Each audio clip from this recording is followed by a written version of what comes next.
بسم الله الرحمن الرحیم. نن موږ او تاسې وایو ډیټابیس. څه شی شروع کوو؟ ډیټابیس.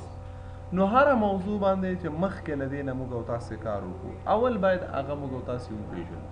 چې څه شی ده، څه دپاره استعمالیږي، څنګه ترې کار اخیستلی شو، ولې وایو، څه موارد دي، د دې په باره کې باید موږ مفصل پوه اوسو. نو موږ راځو د ډیټابیس په باره کې باید اول ابتدایي یا بیسک معلومات لیکل غواړو. نو راځو په دلته لیکو چې څه شی ډیټابیس. ډیټابیس څه ته ویل کیږي؟ ته کولی شې ماته ووایې ډیټابیس څه ته وایي؟ بنیاد ته وایي. صحیح ده، آفرین. څه ته وایي دا په خپله د ډیټابیس لکه یو غټ ځای ته وایي که نه، او داسې ډیټا پکې ذخیره کېږي، د ډیټا لپاره یو ځای جوړول. د غټو معلوماتو لپاره د کوچنیو معلوماتو لپاره یو چوکاټ جوړول باندې ډیټابیس و. صحیح. نه پوهېږي ډیټابیس په باره کې. بلال ته څه نظر لري؟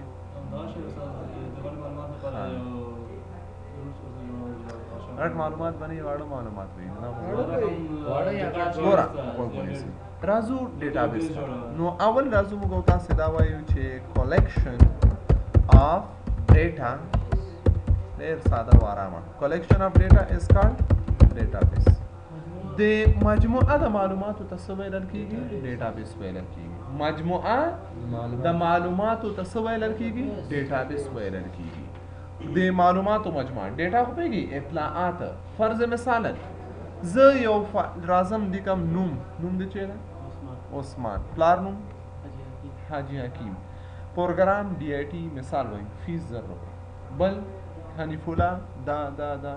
عبدالمالک دا ټول یو معلومات مې سره راجمع کړل. د دې دا مجموعې ته زه وایم چې دا یو سټوډنټ ډیټابیس ده. دا چې څه ده؟ سټوډنټ ډیټابیس ده. مجموعه د معلوماتو د یو مشخصه موضوع په باره کې هغه ته څه ویل کېږي؟ ډیټابیس ورته ویل کېږي. فرض مثالا موږ او تاسې که چیرې وګورو څه وایو، نو دا یو ډیټابیس ده. د فرض مې زه فروشات کوم، روزانه شیان خرڅوم، دا شی مې خرڅ کړه، دا مې خرڅ کړه، په 100 روپۍ باندې په دې تاریخ نن مې دا خرڅ کړه، ټول مجموعه فروشات هغه مې. نو زه وایم چې دا زموږ د سیلز ډیټابیس ده. نو مجموعه د معلوماتو ته څه ویل کېږي؟ ډیټابیس ویل کېږي. خو اوس دا خبره دونه 100% صدق نه کوي. ښه مثالا زه راځم دلته نوټ پډ ته، نوټ پډ کې لیکم نیم، جاب، سالري. صحیح ده که نه؟ نیم احمد، اسد، ولی، سمیر او بصیر. جاب څه کاره ده؟ کوک. ډرایور او راځو ورته لیکو چې دا هم څه کاره؟ ګارډ. او دا هم کوک او دا هم څه کاره؟ ډرایور. سالري معاش د دې 9000، د دې 15000، د دې قسم 2000، د دې قسم 5000 مثالا، د دې 2000 روپۍ. دا فایل زه راخلم ثبتوم په ډیسکټاپ کې، د لیست په نوم باندې مې څه وکړم؟ ثبت کړم. نو اوس تاسې ووایئ چې آیا دغه یو ډیټابیس ده که نه ده؟ دا یو ډیټابیس ده. ولې؟ مجموعه د معلوماتو ده که نه؟ ستاسو مجموعه د معلوماتو خو ده که نه؟ خو دې ته موږ اوس یو ډیټابیس، بعضې خلک شاید ورته وایي، بعضې خلک ونه وایي. دا یو ډیټابیس موږ نشو ورته ویلی، ښه؟ ځکه چې دا که ډیټابیس دونه اسانه وي، خو فس کلاس فورمټ کې به خلکو لیکل کوم که نه، څه ضرورت دی چې نور دا قصې یې کولې سره. نو اوس موږ او تاسې ډیټابیس که داسې تعریف، دا صحیح تعریف ده ښه، چې کلیکشن آف ډیټا از کالډ ډیټابیس، د معلوماتو مجموعې ته ډیټابیس وایي. خو دې تعریف سره اوس موږ او تاسې څه کوو؟ لږ نور شیان استفاده کوو. وایو چې کلیکشن آف ډیټا which use special ways to store, access and retrieve the data. ډیټابیس مجموعه د معلوماتو ته وایي چې په خاص طریقو سره ذخیره کیږي، په خاص طریقو سره اکسس کیږي، په خاص طریقو سره بیرته کنه معلومات راځي. او دا کوم سپیشل وي، کوم خاص خبرې پکې نشته، فایندینګ پکې اسانه نشو کولی، انالیسس پکې نشو کولی، ډېر کارونه چې هغه کارونه موږ دلته په دې فایل باندې نشو کولی. دا یو ډیټابیس نه ده. نو اوس دا تعریف هم صحیح ده ښه، چا پوښتنه کوله ډیټابیس کلیکشن آف ډیټا از کالډ ډیټابیس. که منظم تعریف موږ ورته وکړو د ډیټابیس لپاره، هغه داسې ده، داسې وایو چې ډیټابیس څه شي ته وایي؟ ډیټابیس از collection of related object files which is used for unique دغه صحیح تعریف ده ها ډیټابیس څه شی ده collection یا به داسې راواخلو collection of related object file which is used for unique purposes is called database دې ته دغه تعریف په یاد ساتئ ها database څه ته وایي collection of related object files which is used for unique purposes is called database مجموعه د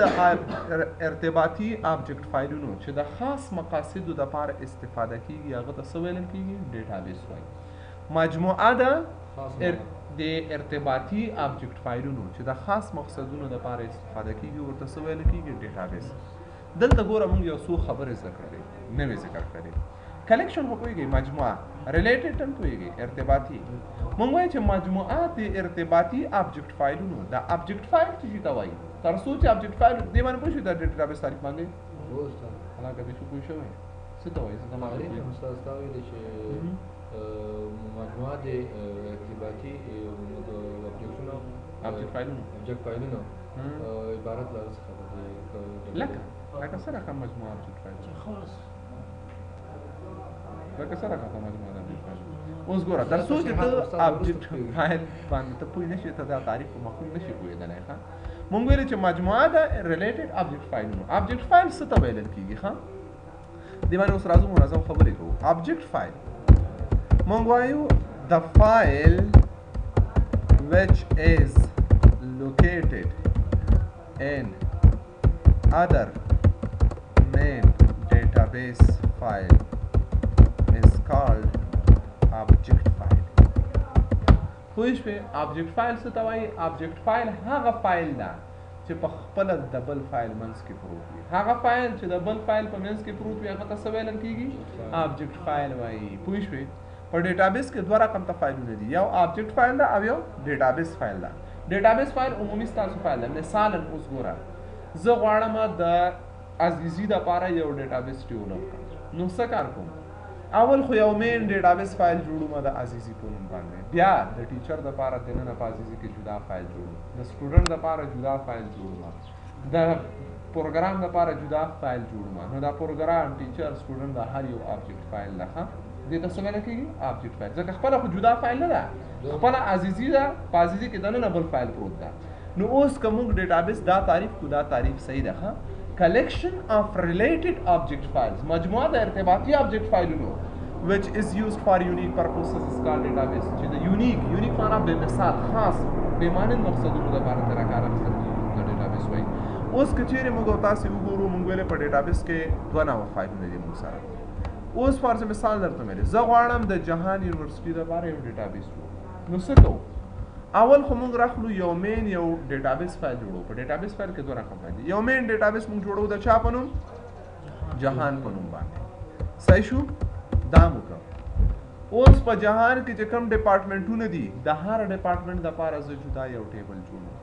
خو شوې په دې جهان ډیټابیس کې دننه دلته زه راځم جدا یو آبجیکټ فایل یو فایل جوړوم د چا لپاره د ډپارټمنټ لپاره ټیچرز لپاره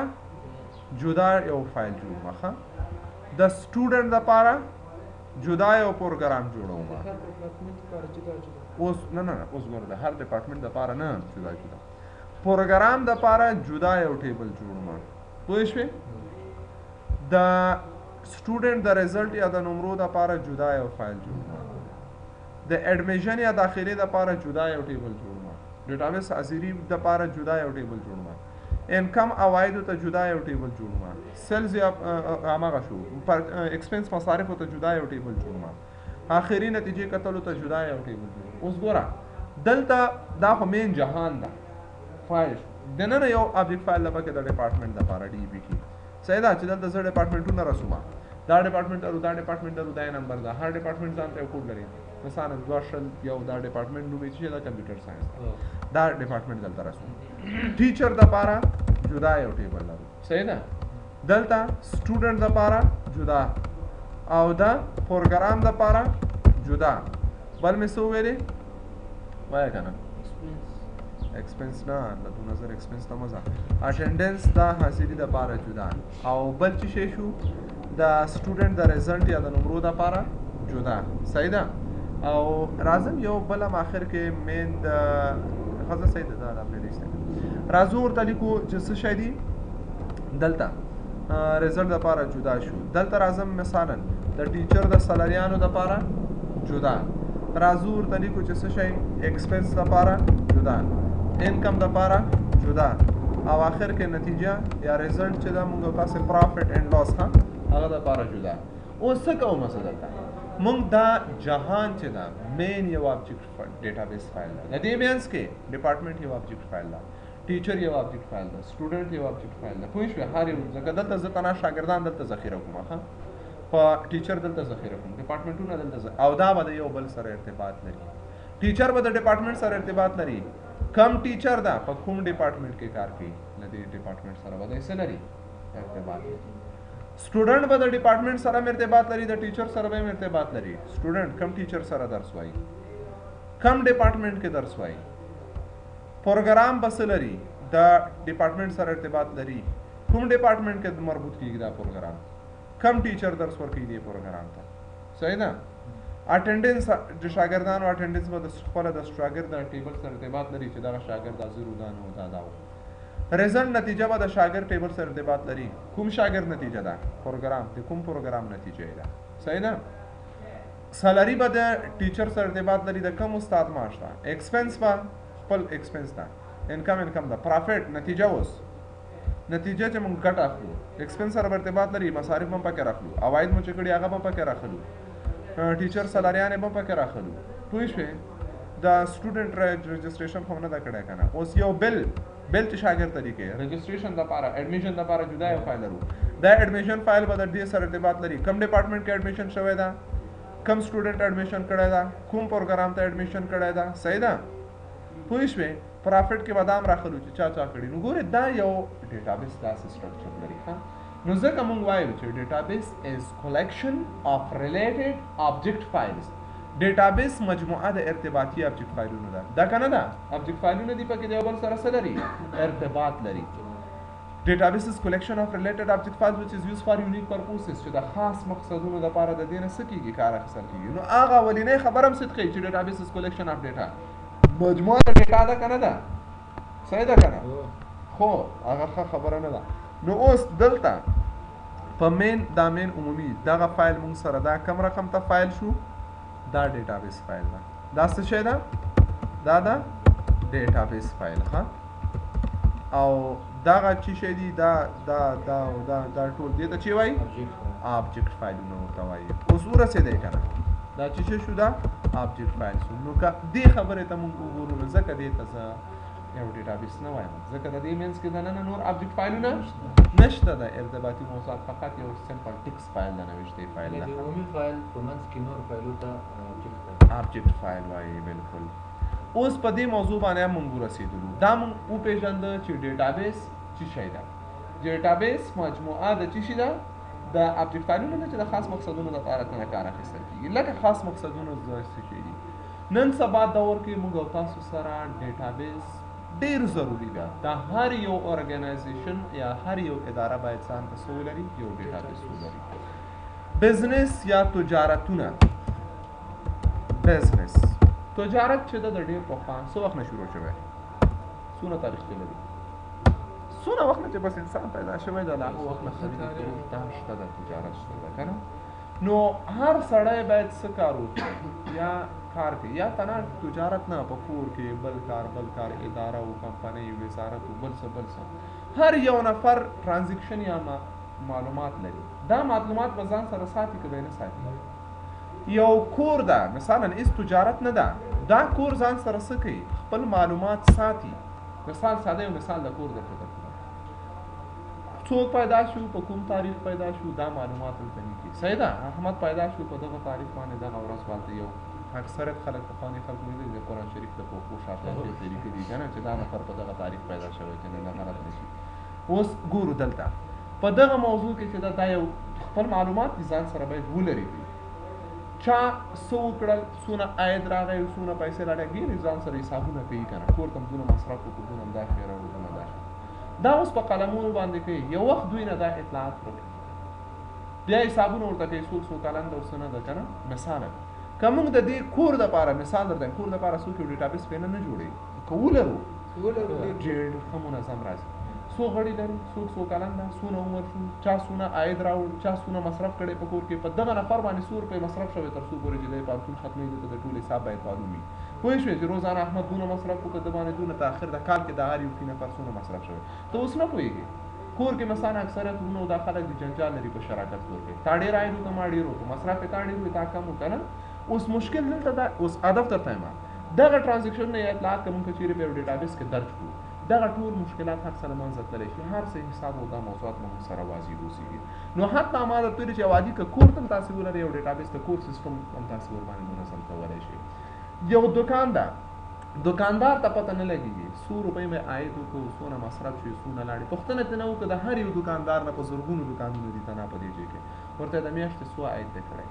ګټه دې څومره فروش دی نه پته نه لګېږي څونه درنه چا قرض وړی دی خو که چیرې دی څه ولري باوجود د دې چې دی ریکارډینګ کوي ګوره ځان سره په کتابچه کې نوټ کوي خو پته ورته نه لګېږي ځکه چې دی یو منظم ډیټابیس نه لري دا هر یو دکان چې دا ضرورت لري چې دا باید یو ډیټابیس ځان لپاره ولري په ځای د دې چې هغه کتابچې کې دی یاداشت کوي د خپل ډیټابیس کې د خالي درج کړي نور د څه کار نه کوي ډیټابیس په دته اتومات هر څه مخته راوړي چې په دونه د مصرف وشو دې میاشته کې دونه د عاید وشو دونه تا قرض لاره خلک دي دونه تا په خلکو قرض پاتې ده د مجموعه ده دا راوخلي نو دا یو غټ سهولت ورته جوړي چې د میاشتو حسابونه دی په کال کې مثلا یو نو هر یو دکان عادي که درته وښیم دا یو ډیټابیس ته ضرورت لري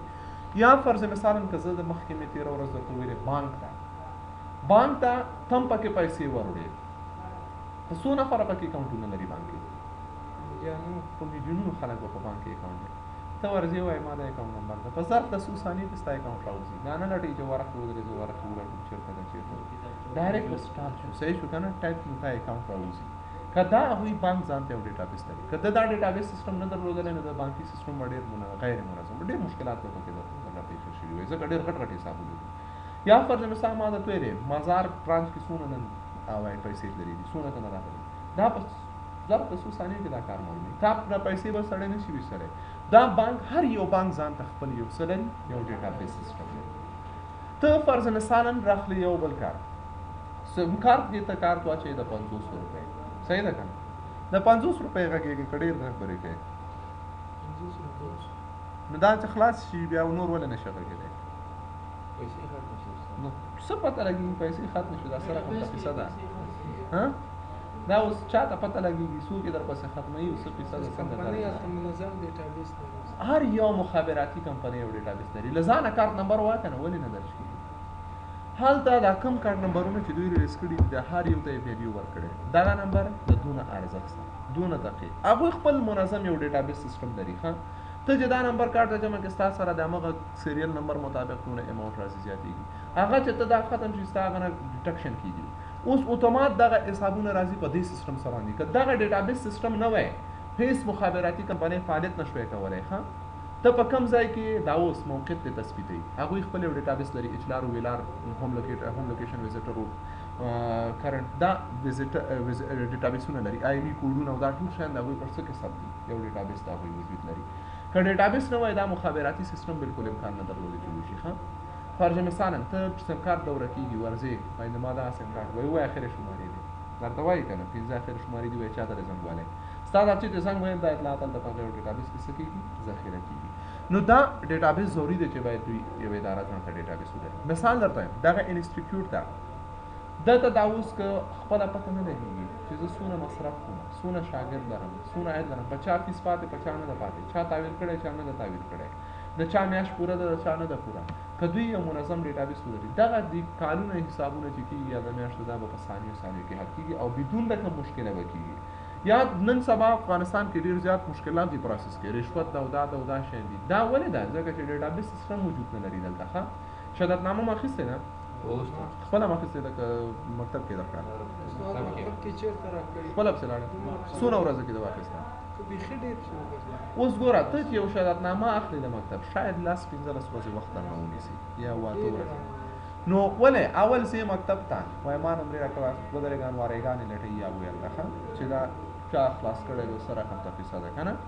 نو استاد نو سوالې د پرې د درې کلنې عمرې دا راواخلي بیا تاسو معرفي شرط هغه در ناریزه کړی یو ورځ دوه ورځې بعد به سره راشه ځکه د خو د ټول افغانستان اطلاعات ترتیب د ټول کابل ښار ته چې دا ټیم پیدا کول واقعا ته مشکله خبره ده خو بیا زی آلته سوانو کې چې در ناخلي درته وایي څونه ورځې وروسته بیا راشه مشکل دلته ده چې دوی لپاره یو ډیټابیس سیستم موجود نه که دا اوس نو نه یم ته نه خبر چې جوړ کړی ده او که نه ده جوړ کړی که جوړ کړی اوسېږي دلته فقط ستا یو سند بټن وي اطلاعات ډایرکټ له دې نظیر اسد مالک شاه تا ته به دا نه وایي چې ته دا کار وکړه او دا ورقه واخله نو دا کارونه به په ظرف د څو ثانیې کې د مکتب باید یو ډیټابیس ولري فکر نه کوم چې دا لا تر اوسه شوی وي دا شاید مکتب ته رسیږي دا ډېره مشکله خبره مکتب ته خو نه خو د اوس نو هدف نه درته دی که دا یو ډیټابیس دوی ولري دغه مشکل حل کیږي پروسه دا ضروري نه ده چې 100 نفره مامور د استخدام کې تو در یو دا ورقه راوړي نو هغه کار چې 100 نفره کوي یو ډیټابیس جوړ لپاره هغه مختوړل شي په اسانۍ سره او مشکل به پکې نه وي اوس دغه تذکری چې الکترونیکی خیا مونږ وایي چې د موږ انتخابات شفاف نه دي هر یو سړی چې 2 ځله 3 ځله رای ورکوي ولې ځکه چې دغه هغه یو تذکره او هغه ډیټابیس نه لري چې دا وایي باید معلوم شي چې دغه نفر دا یو نفر باید 2 تذکری وانخلي معلومات باید ونه اوسېږي نو دغه اوس چې تذکرې جوړوي د دې لپاره دوی څه لري شاته یو ډیټابیس لري چې دا ډېر ښه منظم سیستم ده که دا تطبیق شي یو نفر 2 ځله رای نشي ورکولی غلطي نشي کولی 2 تذکرې نشي جوړولی په تا کې در سره ما ته کار کوي پورمې راوړي دي چې د سبا بل ورځ سره بایومټریک اوس ګورو دلته نو هدف دا ده چې هغوی یو ډیټابیس کې دا ټول اطلاعات درج کېږي جوړونکو کې ته به ډېر په اسانه سره پیدا کېدلی شي چې د څوک پروت دي موبایل مثلا سیم کارت اخلي څوک به چور نشي کولی څوک چاته اختارو کې څه کې معلومیږي په کومه تذکره د اخیستې سات تذکرې هلته موضوعات اخیستل دي اوس وخت د معلوم دي چې دا نفر څنګه دی پیدا کېږي مشکلات دي هغه کېدای شي بل چا تذکره باندې اخیستې زیاتې خبرې اوسېږي نو هدف دا ده چې هر یوه اداره که دولتي ده که غیر دولتي ده که بانک ده که تجارتي ده او نو هر یو کمپني ځان ته څه ته ضرورت لري چې دوی باید یو ډیټابیس ولري حتی درته ویلي چې یو عادي دوکان یو کلب یو ښاروالي یو هر څه چې دي اطلاعات چې څوک ځان سره ساتي هر اداره اطلاعات ساتي نو هر یو اداره یو هر ارګنایزیشن ځان ته څه ته ضرورت لري یو ډیټابیس دی اوس راځو دلته دا خبره کوو چې how to create database څنګه جوړیږي صحیح ده که نه پوی خو شول هم پېژانده چې ډیټابیس څه شی ده اوس وایو ډیټابیس څنګه جوړوو نو ډیټابیس جوړولو دپاره وی نیډ ډي بي ایم ایس څه ته ضرورت لرو ډي بي ایم ایس ته کله چې موږ یو ډیټابیس جوړوو نو موږ څه ته ضرورت لرو ډي بي ایم ایس ته ډي بي ایم ایس اټس مین ډیټابیس مینجمنٹ سیسټم ډي بي ایم ایس مانو database management system DBMS څه شی ده DBMS is nothing else it's a software DBMS is a software or application which is used to create and manage databases DBMS څه ته وایي DBMS یو سافټویر دی یو پروګرام ده چې په هغه کې څه کیږي ډیټابیس جوړیږي او اداره کیږي دا اپلیکیشن ده کنه یو ډیټابیس ورباندې جوړه دا یو اپلیکیشن ده نو ډي بي ایم ایس څه شی ده موږ ویل چې دا یو سافټویر ده یا یو اپلیکیشن ده چې د څه دپاره استعمالیږي د ډیټابیس جوړولو او اداره کولو دپاره نو کله چې موږ او تاسو یو ډیټابیس جوړوو نو موږ باید یو ډي بي ایم ایس ولرو په تنها یو ډي بي ایم ایس نشته ده زیات سافټویرونه دي چې په هغه کې موږ او تاسو کولی شو یا ساده وایو هر هغه سافټویر چې په هغه کې ډیټابیس جوړیږي او ډیټابیس اداره کیږي هغه ته څه ویل کیږي ډي بي ایم ایس ورته ویل کیږي مختلف نوع ډي بي ایم ایسونه وجود لري زیات دي لکه مونږ وایو ایم ایس اکسس اس کیو ایل سرور مای اس کیو ایل او بل څه شی اوریکل او لیکو چې څه شی اینډ ایټسټرا دا هغه مشهور ډي بي ایم ایس دي د دې نه پرته نور هم شته ده اوس به خبرې پرې کوو حوصله ښه شي حوصله کوئ وارخطایي به نه کوئ وایي بیړه د شیطان کار اوس راځو وایي موږ که یو ډیټابیس جوړوو کولی شو موږ او تاسې په ایکسس پروګرام کې یو ډیټابیس جوړ کړو کولی شو په اس کیو ایل سرور کې یو ډیټابیس جوړ کړو کولای شو په مای اس کیو ایل کې یو ډیټابیس جوړ کړو کولای شو په اوریکل کې څوک یو ډیټابیس جوړ کولای شو ایکسس اس کیو ایل سرور فعلا دلته چې جوړیږي دغه دلته نه چې په ټول اکثره خلک دغه نه استفاده کوي یا ایکسس یا اس کیو ایل سرور مای اس کیو ایل یا هر اوریکل نو اوس دلته کم یو مونږ تاسو وایو کم یو کې کار وکړو تاسو ته اوریکل وایو اس کیو ایل وایو ټول ډیټابیس جوړو ډیټابیس اداره کوي نه چې آسانه وي بالکل صحیح خبره نو مخکې دې باندې خبرې وکړو موږ باید ډیټابیس قسمونه ووایو ډیټابیس ډېر قسمونه لري موږ اوس فعلا ډیټابیس سبجیکټ نه وایو موږ ایکسس وایو ها خو د دې خاطر نه چې موږ تاسو به ډیټابیس په اړه کوم معلومات ورکړو دا خبره ضروري دي ها نو موږ اوس ډیټابیس انواع ډېرې دي پوه شئ خو اوس فعلا موږ دا خبره کوو موږ سره دوه رقم ته ډیټابیسونه دي ها یو دی لوکل ډیټابیسونه څه شي دي لوکل ډیټابیس دي او بل کوم رقم ته ډیټابیس دي آنلاین یا ملټي یوزر ډیټابیس دي څه شي دي ملټي یوزر ډیټابیس لوکل ډیټابیس هغه ډیټابیس ده چې هغه آنلاین شوی نه په نتورک کې تر خلک کار نه کوي سنگل یوزر ډیټابیس لوکل ته موږ څنګه ویلای شو سنگل یوزر ډیټابیس هم ویلای شو مثلا دا کورس ده دا ځای ده مدیر دا اطلاعات باید ځان سره ثبت کړي مدیر باید یو ډیټابیس ولري دې ډیټابیس کې بس څوک انټري کوي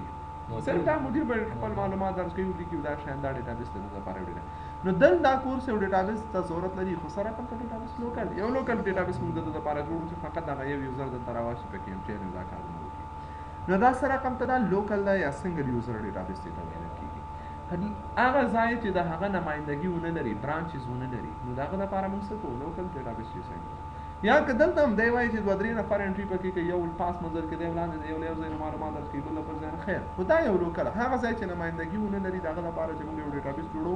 لوکل ډیټابیس هغه ډیټابیس ته چې آنلاین کیږي نه او شیر کېدلی نشي ښه چې خلک په آنلاین انټرنیټ وکړي او بل آنلاین ډیټابیسونه دي اوس ګوره لکه ما درته وویلې بانکونه دي کابل بانک ډیټابیس خپل جوړ کړ په $11 میلیونه کاسټ باندې څونه $11 میلیونه کاسټ دوی اوس څه کړی ده احمد ته جدا ډیټابیس اخیستی محمود ته جدا سمیر ته جدا نه دا یو ډیټابیس ده په مین برانچ کې شارینو کې وجود لري مثلا دوی په لوکل کمپیوټر کې هوسټ شوی ده سرور کې دا غزا نه دا ډیټابیس آنلاین ده ملټي یوزر احمد نه غزا نه انټری کوي محمود او سمیر شاید کابل بانک 15,000 نفر کارمندان لري هر نفر چې انټری کوي زیات مغه ډیټابیس ته درج کیږي څوک له ځای انټری کوي څوک له بل ځای نه څوک له بل ځای نه نو ملټي یوزر اکسس کولای شي نو دا رقم ته چې کله موږ غواړو ملټي یوزر هغه څوک اکسس کوي نو دې خاطر د پاره موږ تاسو څه کار کوو آنلاین ډیټابیس جوړو نو اوس کچېره موږ تاسو خبره ده راځو په دې ځای کې ډیټابیس جوړولای شو ایکسس کې ډیټابیس جوړولای شو اس کیو ایل سرور کې مای اس کیو ایل کې اوریکل کې یو بل ویب بیس ډیټابیسونه دي سره کوم ته ډیټابیس دي ویب بیس ها سره کوم ته ډیټابیسونه دي ویب بیس ډېر قسمونه دي هغه باندې به وروسته خبرې کوو ویب بیس لکه تاسو ګورئ څه کار کوئ فیسبوک اکاؤنٹ مو جوړ کړی که نه که دا پاسورډ یې غلط کې لاګین کېږي ولې غلط دی که نه نو څه فرق دی نو دا کمپیوټر ته څه پته ولګېده چې دا تا پاسورډ غلط دی اوس ګوره فیسبوک چې دا خپل ځان ته یو ډیټابیس لري ښه فیسبوک ځان ته یو ډیټابیس لري هر تا اول سر کې چې نوی اکاؤنټ هم جوړ کړی که نه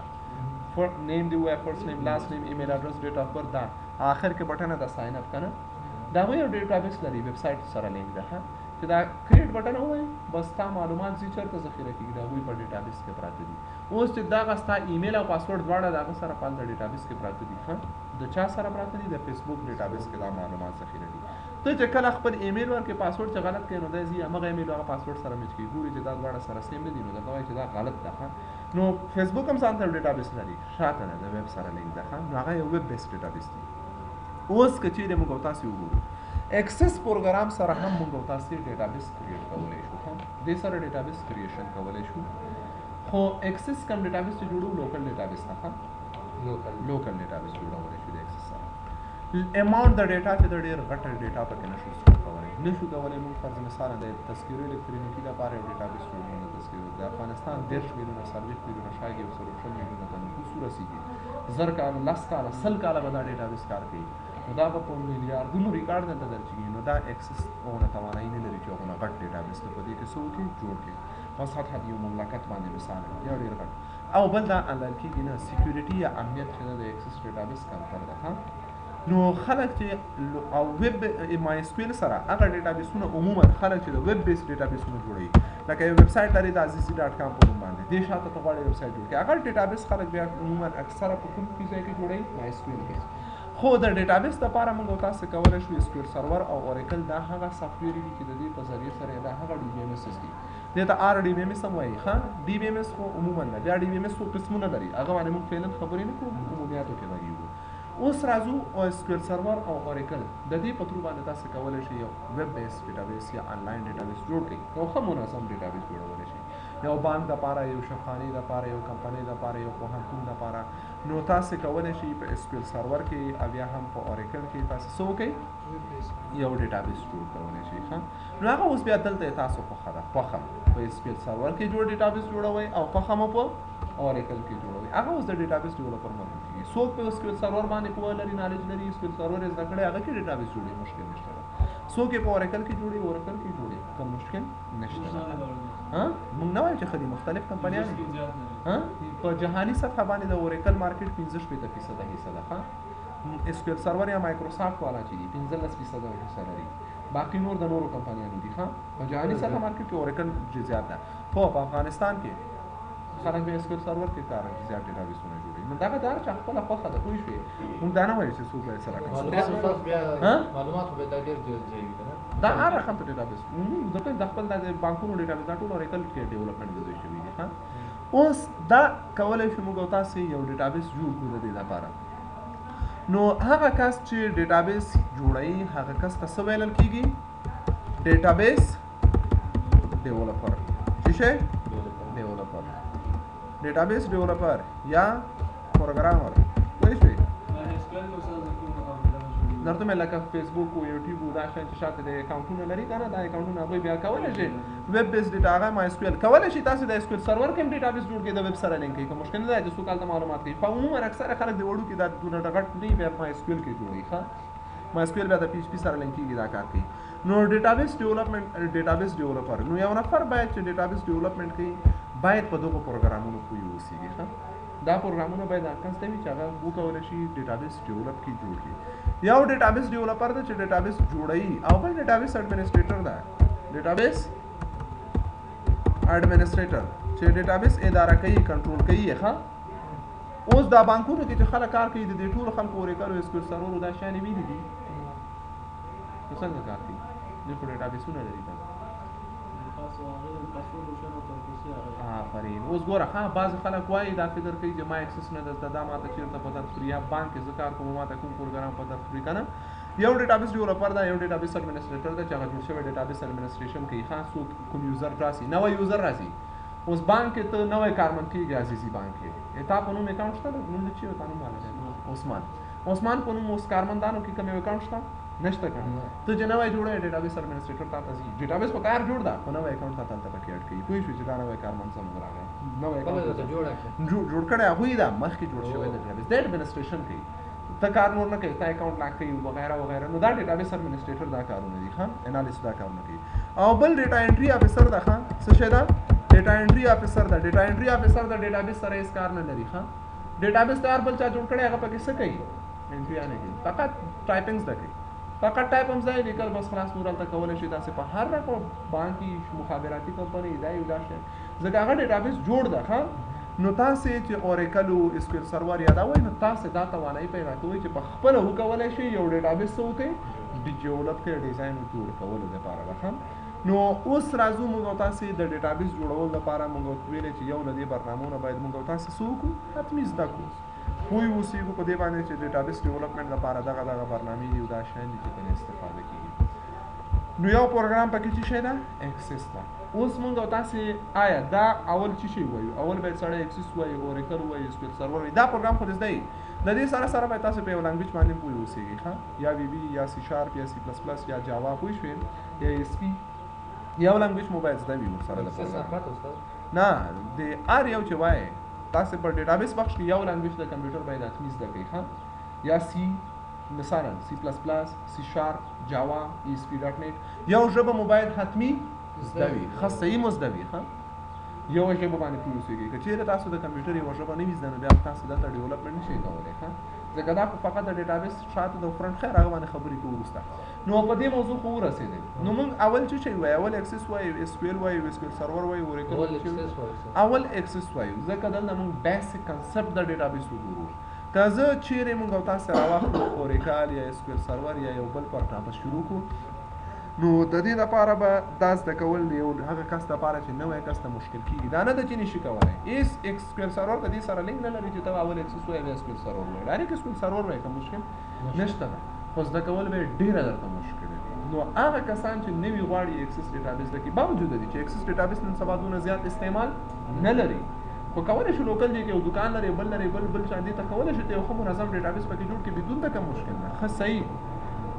اوس او دغه چې اکسس تا کله زده کړه نو ته ډیټابیس باندې ښه مکمل پوهېږې ډیټابیس څنګه دا کار څنګه کېږي ریلیشنشپ څنګه دي ټیبلونه څه دي بد ماوس نو بیا ته په اس کیو ایل سرور او مای اوریکل یا د مای اس کیو ایل د دې زده کول بس بیا ډېر اسانه خبرې درته او عموما خلک چې په پوهنتون نه فارغېږي هغه یو نفر هم هغه ډیټابیس ډیولپمنټ نشي کولی ولې نشي کولی ځکه چې هغه ته یو شی هم نه دي ښودل شوي هر یو بخش نه لږ مثلا اس کیو ایل سرور لږ معرفي کېږي بس خلاص شو او اول نه د نفر بالکل د ډیټابیس کنسپټ نه لري کتلی نه ده نو هغه اس کیو ایل سرور کې کار نشي کولی اوس ګوره زه درته وایم دا موږ سره صفحه د اوریکل ده زه درته دا اوس ښیم ګوره که نه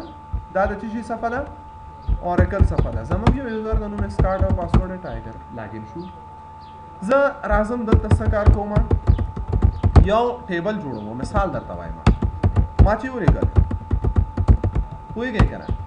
راځم اوس ګوره دا لیکل مونږ وکړل که نه دا مونږ سره یو اوریکل ډیټابیس ده صحیح ده دې کې ته اوس نه پوهېږې اوس ګورو صحیح ده که نه څه شو ښه یو بل کار کوو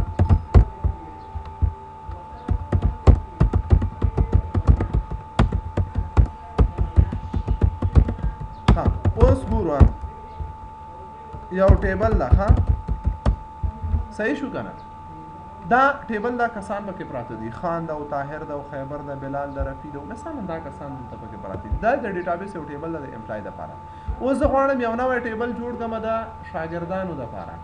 نو زه دلته ورته وایم چې کریټ ټیبل جوړ کړه د څه په نوم باندې سټوډنټ په نوم باندې قوس خلاص یو فیلډ دی پکې د آی ډي ډیټا ټایپ دی شي نمبر یې کوم بل فیلډ دی پکې د اس نیم یا د شاګرد د نوم ورچاري او قوس خلاص او قوس بند صحیح ده دلته اوس ګوره زه دا څه کار کوم یو ډیټابیس یو ټیبل جوړ شو که نه شو جوړ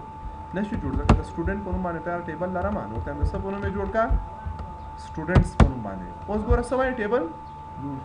چیرته جوړ شو کومه ده خانه کومه ده رنګ کوم رنګ ده د نوشتې ته زه رنګ سره خمته ورکړم سرچینګ څنګه وکړم دا خالي یوه توره صفحه ده وینئ که نه وینئ دا وینئ دا خالي یوه توره صفحه شوه دلته دا اوس چې شو نو په دې ډیټابیس همداسې نه او که چیرې زه راشم زه تا ته اوس د اکسس یو ډیټابیس وښیم زه راځم د اکسس آریان موبایل یو ډیټابیس ده چې د موبایل کمپنیانو دپاره جوړ شوی ګوره اول راځئ څه وایي یوزر نیم چې شی خپل یوزر نیم لري آریان غلط سړی نشي ننوتلی پاسورډ یې ده چې غلطي کښې څه ورته وایي پاسورډ دې غلط ده که نه پاسورډ چې شی ده 1 2 3 لاګین شو صحیح ده که نه سټاک ګودام کې چې زه کوم مالونه لرم هغه راخلم دلته ذخیره کوم صحیح ده که نه دا ښه ده او که هغسې اتوره صفحه کې چې ښکاره شي ښه ده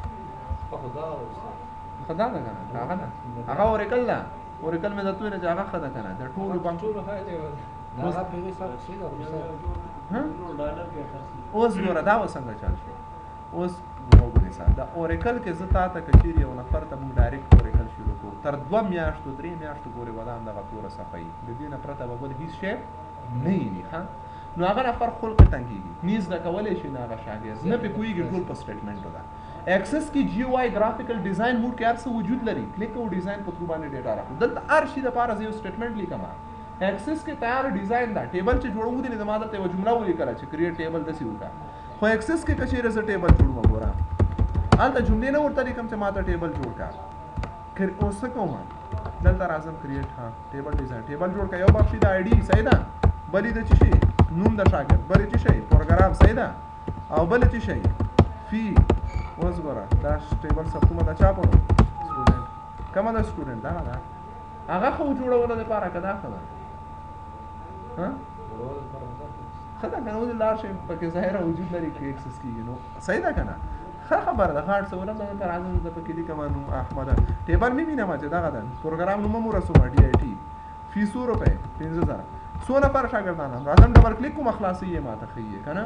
بدل ته سره اعظم دې ډیټابیس کې ما سره 100 ټیبلونه دي 100 ټیبل دي په دې ډیټابیس کې یو ټیبل دی ویني صحیح ده کنه زه راځم د اوریکل ډیټابیس ته نه وځم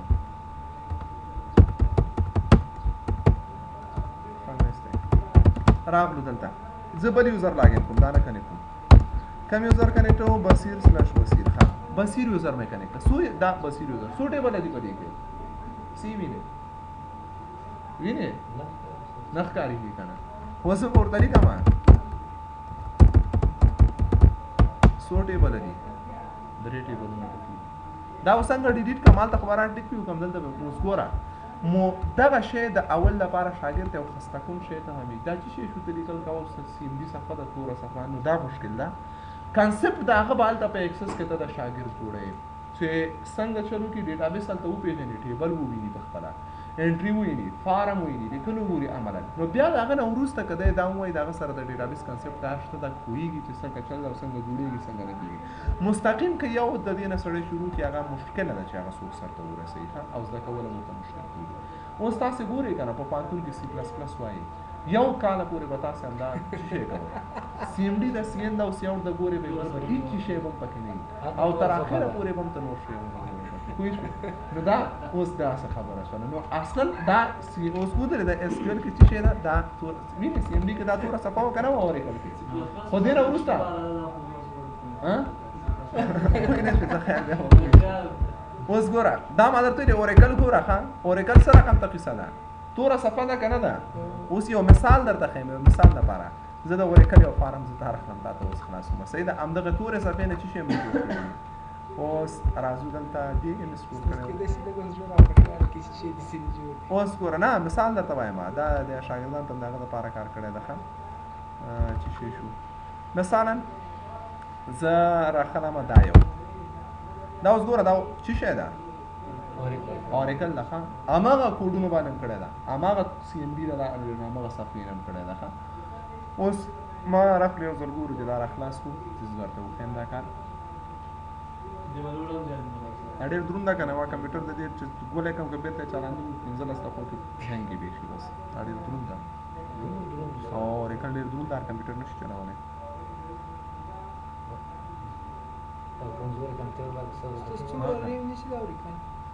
دا راته معلوم چې څومره نیسي ویې ګورئ هلته ښه اوس زه راځم دلته اوپن کومه صحیح ده که نه راځو کمپیوټر ته چېرته راځو کوم یو ته دې کې وکړه دې کې لاره کې نه دې کې نه وو که نه دې کې نه وو دې کې نه وو جي کیو اوس ګورو که نه پراجکټس دغه مین فایل زه خپل راخلم خلاص مو کړه صحیح ده اوس ګوره او لسنر مو نه درم کړی که نه اوس ګوره دلته راځو پکې څه کار کوو د دې دا رن کوم او رن مو کړه صحیح ده یس یوزر نیم یې ورکوم او پاسورډ یې ورکوم خپل ډیټابیس نوم هم ورکوم کنیکټ کېږو صحیح ده ښه اوس ګوره دا یو ویب بیس ډیټابیس ده په چی شي کې خلاصیږي په براوزر کې خلاصیږي ښه اوس ګورو براوزر ده که نه ده انټرنیټ صحیح ده که نه دا خو یو مثال فقط هغه اولې ورځې درس د اوریکل یو فایل چې ورته کریټ کړی ده دا اوس ګورو او راغلو نو ګورې مین ډیټابیس دا به ستا ډیټابیس داسې آخر کې به توره صفحه ته نه ویني جی یو آی ګرافیکل شکل ده مونږ سره وینو امپلای به کلیک کړې د کارمندانو دپاره به تا ته فارم راځي خلاص یې که که نه صحیح ده دغه کسان دي ګوره هلته د خان و طاهر خیبر همغه کسان ورته نه ول هلته ټیبل کې ودې کتل وینې همغه دي جونز اسکاټ دا کسان دي ډپارټمنټونه ګوره ښه زه راخلم دا نه ورته هم بېرته دا څه وکړه پاک ته ځو بل خپل پخواني فارم ته راځو ښه پریویس یا راځو چې مې وکړه دا به راواخلو کلوز به یې کړو دلته راځو ډپارټمنټ ته راځم وینې کم ډپارټمنټونه لرو دا لرو که نه او راځو څه وکړه دلته خدا شو صحیح ده او بیرته زه دلته ما بک بټن نه ده ورکړی که نه زه شاته لاړ شم او هدف زموږ دا ده چې دې نه کولی شو موږ او تاسې څه وکړو دا ګورئ زموږ دا پلاټ کلوز زموږ ډیټابیس به څه کېږي بدلېږي خو هماغه کم کم ډپارټمنټونه ور موږ سره کم کم ول هدف ته راځو بېرته خپلې ښه موضوع ته راځو موږ دا شیان په ځای پرېږدو او چې شی ده دا شو ډپارټمنټ ته راځم کم ډپارټمنټ لرم میوزیک ډپارټمنټ د کابل کې اکاؤنټینګ ډپارټمنټ د په نیویارک کې ریسرچ د په ډالاس کې سیټس د په شیکاګو کې اپریشن ده صحیح ده که نه لسم شلم درسم پنځوسم صحیح ده اوس ګوره دا شیان چې موږ راخیستي دي دا موږ ټول د همغه ډیټابیس په تھرو راخیستي کله چې راځو موږ او تاسې دلته ګورو ښه راځو چېرته دا وینې دا اوریکل خپله صفحه ده که نه چې کوم ځای کې زه دا شیان کوم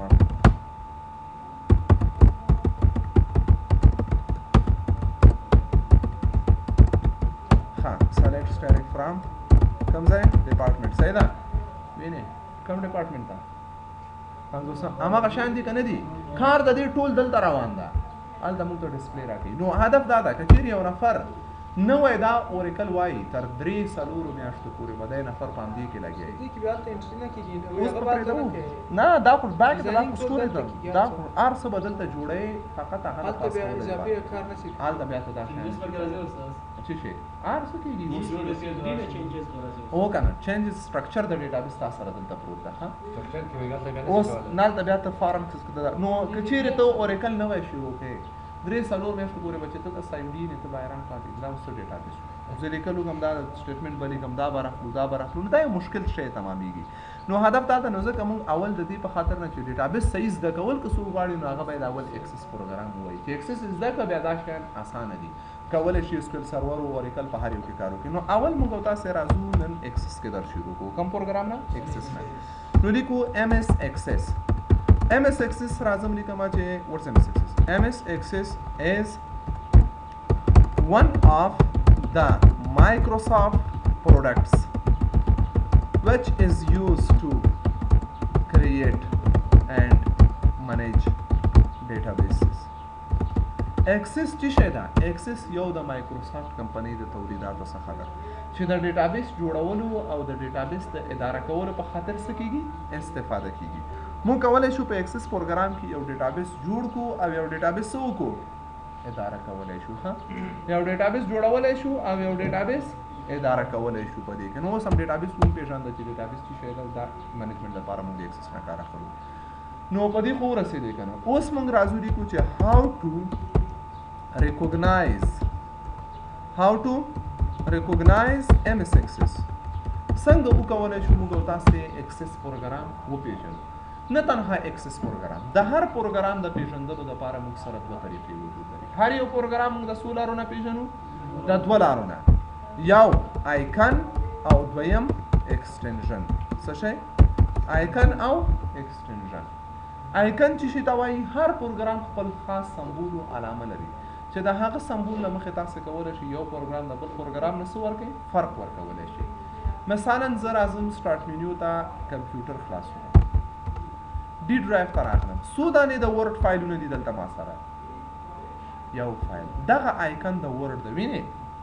دغه ډبلیو آیکن چې دی په کم فایل هم تا ولیده ته پوهېږي چې دا د ورډ فایل د یو ډاکومنټ د لیکل دي پکې د Access پروګرام آیکن دغه یو ده ښه دا A نه ده دا د Access پروګرام آیکن ده چېرته دیم چې دا فایل ولیده پوه شي چې دا یو Access ډیټابیس ده ښه دې لارې به ته دا پېژنې دویم ایکسټنشن ده ایکسټنشن لکه تخلص غوندې یا فامیلي نوم غوندې چې په آخر د فایلونو کې څه کېږي ذکر کېږي ښه په آخر د فایلونو کې ذکر کېږي نو د Access پروګرام ایکسټنشن چې ده هغه ده ECCDB هر فایل د Access چې وي د هغه په آخر کې به ECCDB راځي ښه څه به راځي ECCDB څه معنا Access ډیټابیس د ECCDB څه معنا Access ډیټابیس هر فایل د Access چې ده هغه به په آخر کې ECCDB لري یا چې آیکن هغه A غوندې وکړي غوندې نه پوه شو چې دا د Access فایل ده یا چې په آخر کې ECCDB راغی پوه شو چې دا د Access ډیټابیس ده اوس که چېرې موږ راځو کمپیوټر ته ګورو ډي ډرایو ته راځو په دې ځای کې څو دانې ډیټابیس ولرم د Access درې یو دا ویني آیکن نه پته لګي بل په اخر کې ګوره ای سی سی ډي بي راغلی را بل دا ډیټابیس ته د ایکسس په اخر کې ای سی سی ډي بي راغلی د مکمل دلته راځم په کمپیوټر کې دغه ځای کې زه دا یو فولډر به زه دا خلاص کړم راځو دلته په دې ډرایو کې زه څو دانې ډیټابیسونه لرم د ایکسس ها هارډ ډیسک مې بیا ونه کړی باندې ښه نه ما چې ته وسم د هارډ ډیسک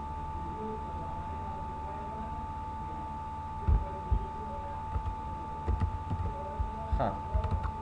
څو دانې ډیټابیس لرم د ایکسس زما ته هغه وایي عرفات څو دانې ایکسس ډیټابیسونه دي وایي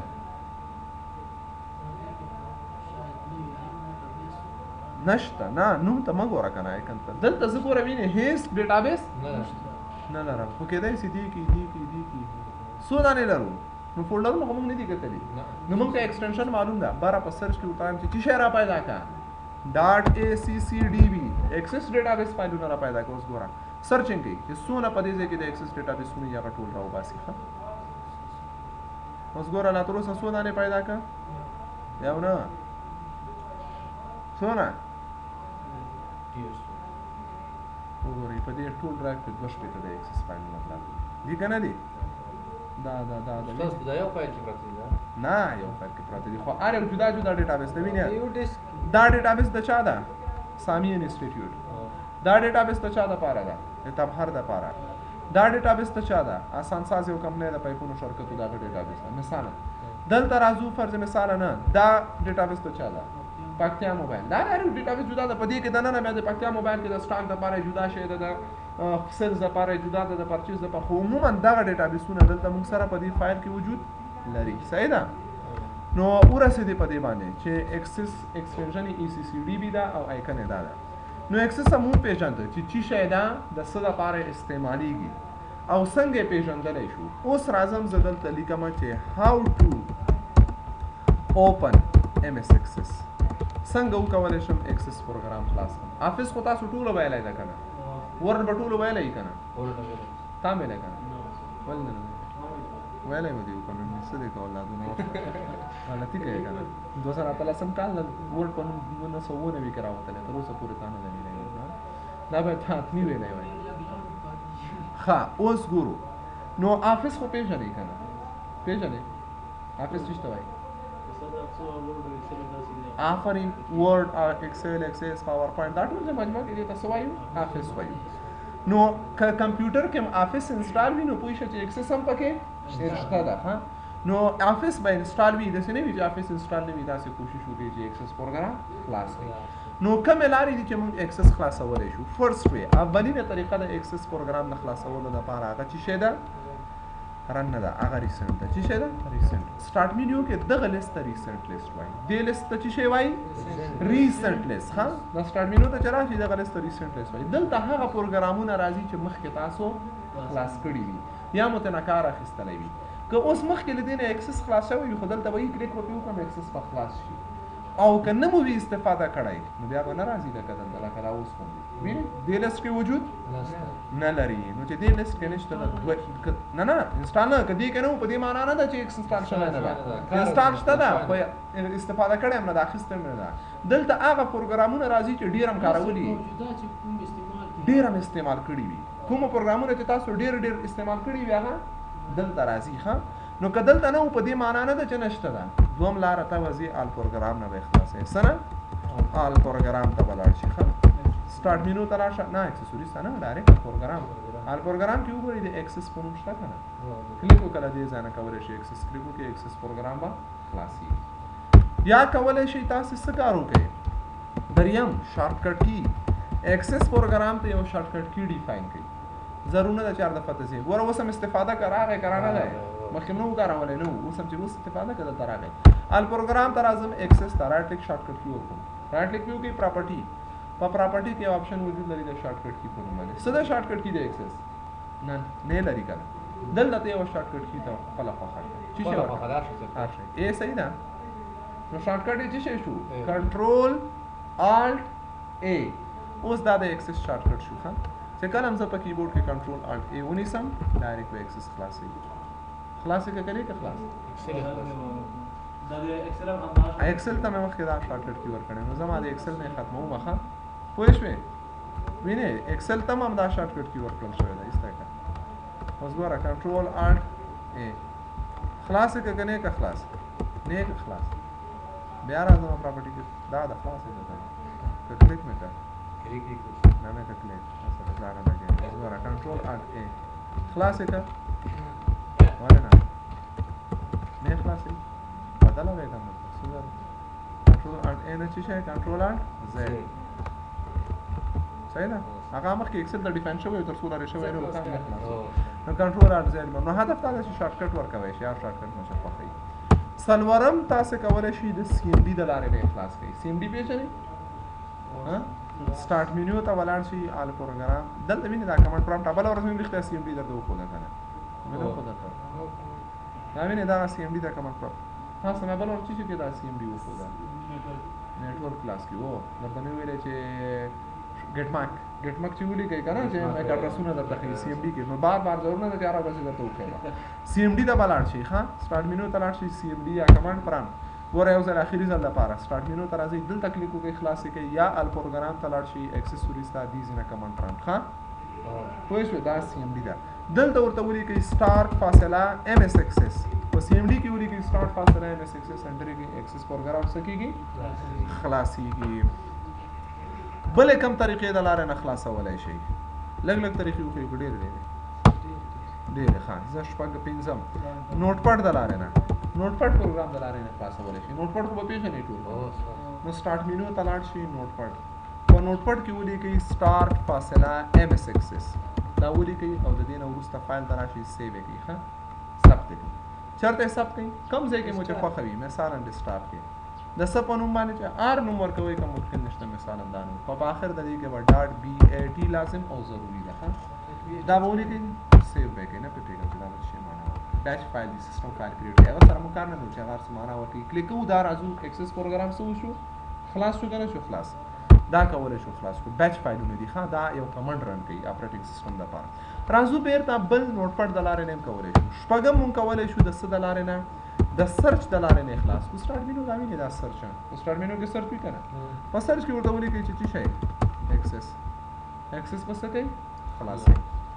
وم تاسو کولی شئ د رن ته لارې نه خلاص کړئ د څه د لارې نه رن سټارټ مینیو ته لاړ شئ رن کلیک وکړئ رن به راځي یا رن به څه شی راوړئ شارټکټ په کیبورډ کې وین کی د څه شي سره د آر سره ښه وین کی دغه بټن ته وایي ښه وینډوز لوګو کی یا وین کی وین کی د آر سره ونیسئ راغی پرن کې ولیکئ ام اس اکسس انټر یې کړئ دې لارې نه خلاصولی شئ ښه بل اتمه لار د کومه لار ده چې کولی شو خلاص کړو کویک لنچ د کومې لارې نه کویک لنچ دغه ځای کې چې کوم آیکنونه وجود لري دې ته کویک لنچ وایي دې ته چې وایي کویک لنچ موږ او تاسو کولی شو سټارټ مینیو ته لاړ شو اکسس راواخلو راکش کړو او دلته یې راوړو پوه شوې دلته نور په کویک لنچ کې ورته ضرورت نشته هر دفعه چې د خوښه شول همدې ځای نه کلیک وکړه خلاصېږي ده صحیح ده دې لارې نه هم کولی شئ خلاص کړئ او که بیرته دې ځای نه لارې کوئ رایټ کلیک انپن انپن یې کړئ بیرته ختم صحیح نه نه هم د کومې لارې نه موږ کولی شو خلاص کړو ادرس بار د لارې نه ښه په ټاسک منیجر یا دې ځای باندې به رایټ کلیک وکړئ ټول بار ته راشئ په ټول بار کې اډرس بار په اډرس بار کې ورته ولیکئ چې څه شی ام اس اکسس انټر یې کړئ اکسس پروګرام به خلاصېږي یا یې کولی شئ لسم د کومې لارې نه خلاص کړئ د ټاسک منیجر د لارې نه د کومې لارې نه ټاسک منیجر په ټاسک بار باندې رایټ کلیک وکړئ دلته یو آپشن لرو د سټار ټاسک منیجر په نوم باندې دلته کلیک کوو د دې نه وروسته ورته وایو چې څه شی نیو ټاسک په نیو ټاسک کې ورته د ام اس اکسس انټر کوئ اکسس پروګرام خلاصېږي بس دا طریقې ډېرې نورې موجود لري ښه چې خلاصې کړئ